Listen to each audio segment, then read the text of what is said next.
Welcome, ladies and gentlemen, to the IU Sportcom post game. I'm Jimmy Cavanaugh, joined by Sean Nash and Jeremy Hood. Another victory for the Hoosiers, closing out Penn State 72-49 is your final. Guys, IU didn't play the flashiest game out there, but they managed to do enough to come out with a comfortable win. Yeah, you said not very flashy. Zeller, first time he's ever been shut out from the field, had just 2 points, both of them from the free throw line. He was able to contribute on the defensive end of the ball, but as you said, you'd expect them to score more than 69 against Penn State. Or, Yeah, excuse me, 72. Yeah, I think a lot of that too was just sloppy play. I know both Penn State and Indiana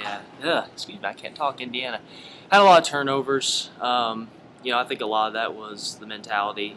Judging for me by warm-ups, looked like they weren't necessarily ready to play, just sitting from underneath watching them. But not too bad. I think the deflections were the key tonight, especially in the first half. Cody Zeller especially. It won't show up on the scoreboard, but like Tom Crean said, deflections are very much key, and I think that's what caused the tough defense tonight and what caused a lot of the turnovers. Those are some really good points right there, Jeremy, because even as Indiana struggled to put points on the board, they didn't have a great tempo. They didn't shoot very many times. Tom Crean was kind of joking about it, where 72 is a decent night in the Big Ten. Not as much for these guys. Yeah, absolutely. And I think a lot of the 72 points came from the free throw line. Now, I don't think they hit as many as they should have. But, whenever you get to the free throw line a bunch, your chances of winning greatly increase. And I think that was another big key tonight. And that 8-0 run to start the second half was definitely a great momentum shifter. 2 quick threes, the 3 quick stops that they had. Very, if the momentum didn't swing then it wasn't gonna turn out too well. But they kept the momentum going and were able to hold off the Lions to their lowest scoring game of the season. An interesting dichotomy with the first and second halves. They didn't play all that impressively on offense in the first half, and then, like you said, Jeremy, the 8-0 run in 65 seconds to really seize control of the second half of the game. Sean, what are we looking at there when you have an IU team that seems like it can fire up that engine and click on all cylinders at seemingly random intervals? These guys are never gone as far as a threat goes to take over a game at any given time. Well, really, they did it for both halves of the game. They came out and started off 7-0 ahead of Penn State, forcing Penn State to take a timeout 2 minutes into the game, and then the exact same thing with the second half. 8 points in the first minute, and Penn State again rattled. It's one of the few times you heard this, lackluster crowded Assembly Hall get rowdy tonight, and that really was the difference in that game. 15 points. It's a huge difference in the point total. And we'll get to the crowd here in a second. I know Sean wants to talk about that. But we can go to some of the individual guys, too, who contributed big time for this team. First, let's start with Yogi Ferrell, fellas. He had a career high as far as points go, 15, 3 of 4 from three-point range, 6 of 7 overall. He had open shots, and he hit them, Jeremy. That's something big for the freshman point guard. Yeah, he did. That's definitely a confidence booster going into the key matchup against Michigan State, which we will definitely get to. But I think a lot of it too was he just had a flat-out great start, and a lot of when basketball, mentality plays a lot in basketball. Whenever you can get off to a good start, you can usually keep that momentum rolling. And as young as he is, that's definitely the mentality he had, and he kept shooting, which is great. When you're confident, you tend to make more shots, and when you get off to a start like that, that's definitely a positive for this team. Something else, Victor Oladipo played very well again, 2 for 2 from three-point range. And if you want to talk about the flying Sheila Depos, both of them came up big in this game. Now, Sean, it's impressive that Victor Oladipo is now a 50+% three-point shooter. But both him and Will Sheehy contributed big time tonight, scoring and in other areas too.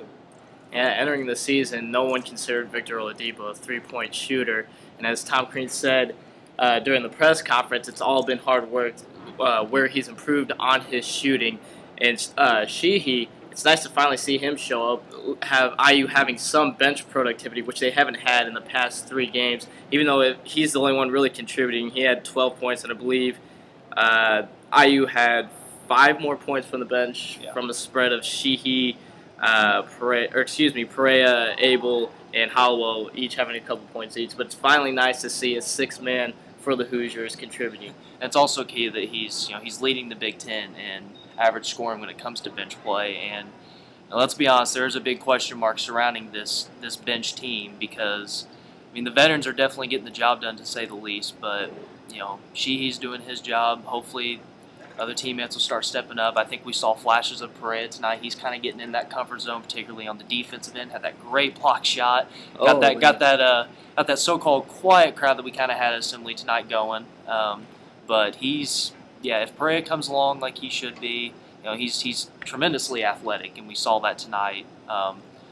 But he continues to build, then we should definitely be seeing a more confident bench. And in March, hopefully they'll be the key factors into that tournament. One more individual guy, and this gets back to the defensive theme we were talking about earlier. Cody Zeller shut out from the field, as you mentioned earlier, Sean, for the first time in his career.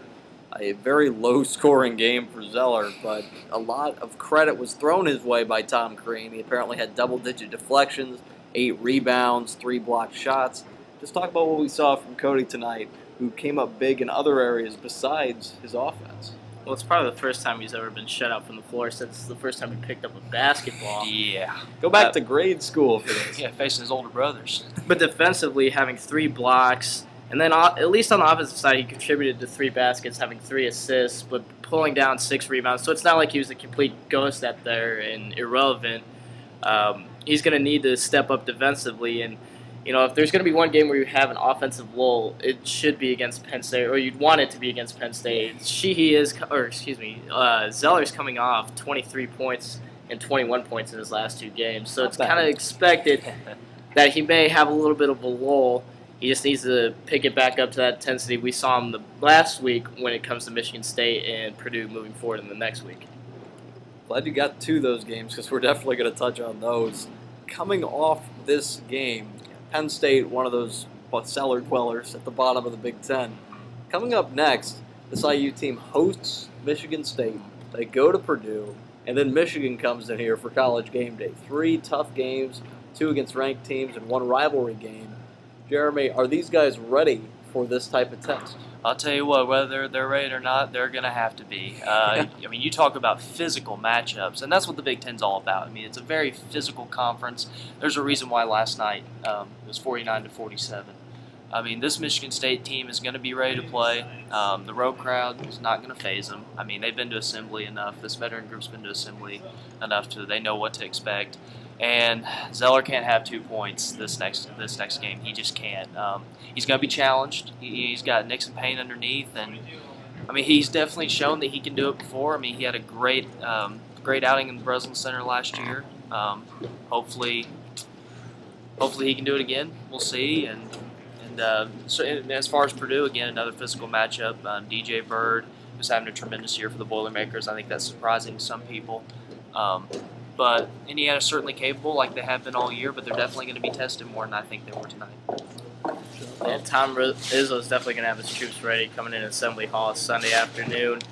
I think the returning Michigan State players are kind of looking for revenge after getting absolutely embarrassed here on Branch McCracken floor last season. All right, guys, I think that about does it for us right here. That's about all the time we have. Any final thoughts before we send this thing off? Like you said, they got to be ready for this tough stretch of schedule right here. They're going to make or break their season. People have been questioning their schedule. Now we're going to see how good this team really is. Yep, absolutely, and I'm sure Assembly will be ready. They'll be fired up, as this Indiana team I'm sure will be too. And, it should be very exciting. I'm looking forward to covering it. I'm just thrilled we made it through without Sean venting his spleen on the IU fans for leaving early. I didn't think we would get that far. I noticed that. 12 minutes. 12 minutes to go on the clock, and GA students are leaving. And that's all the time we have, folks, for Sean Nash. What else do you have going on a Wednesday night? I'm Jimmy Cavanaugh. Good night. You have nothing folks. Thanks for watching. We'll catch you next time after Michigan State. So long.